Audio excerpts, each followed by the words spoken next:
Okay, welcome back to the deep dive. Usually we're digging into how things work or, why you might want to try a certain hobby. Right. Exploring the appeal. Exactly. But today's a bit different. We're looking at why someone specifically decided not to get into something. Yeah, and the source here is interesting. It's personal notes, right? From a longtime fin keeper. Just published June 6th, 2025. And the title is pretty blunt. Why the Arowana Isn't For Me. So it's one person's very specific take, an experienced person too. Mm-hmm. And our goal isn't to, debate arowanas or give keeping tips. No, no, it's about understanding this hobbyist's view from their own words. Why this fish, which lots of people really want, just doesn't click for them.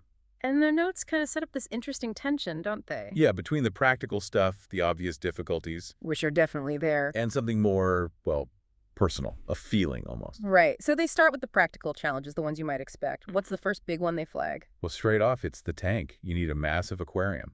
Right, just the physical space required. That's a huge barrier for lots of people. Absolutely. A non-starter for many, probably. Okay, so tank size is hurdle number one.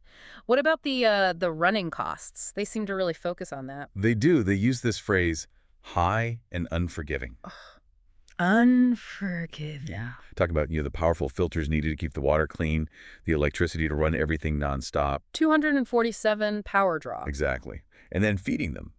Big fish, predators, costs add up. That word unforgiving really hits home, doesn't it? It's not just high cost, but relentless cost. Mm-hmm. Constant pressure. And what about just getting the fish, the initial purchase? Do the notes mention that? They do, yeah. Yeah. They give an example, an average quality arowana costing about MYR 180. Which is what, Malaysian ringgit? Yes.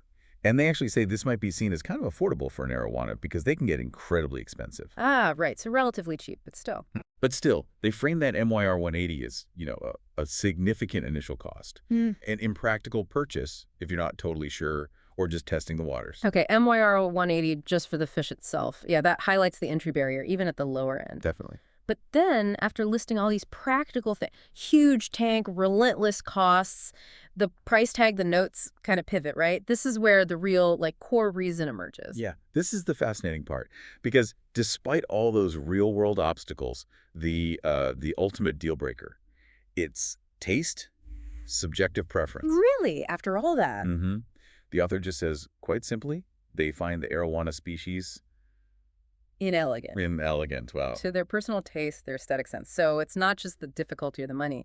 It's a fundamental lack of visual appeal for them. Inelegant. That's such a personal word for a fish, often prized for its, power and presence. Exactly. It really underlines that for this hobbyist, maybe the practical issues could have been overcome, but combined with just not liking the look of the fish. It became a definite no. Makes sense. Yeah. No connection there. So what does this deep dive into one person's notes really tell us, tell you listening? Well, I think it shows how personal taste, that gut feeling about whether something is, I don't know, beautiful or elegant or whatever. It's completely tangled up with the practical side of things in any hobby. Right. Even with something concrete like keeping an animal. It's not just, can I afford it? Or Yeah. do I have the room? It's also, do I actually like this? Do I connect with it? Exactly. That subjective element is huge. It kind of makes you think, doesn't it? About any hobby, really. How much of our interest or lack of interest is down to the objective stuff, cost, difficulty, time? And how much is just that feeling, that subjective response? Yeah. Like maybe finding something inelegant is just how we process a mix of, this is too hard and I don't really love it anyway. Could be. Definitely something to think about regarding your own interests. Yeah. What really drives your choices, how much is practical, how much is just feeling.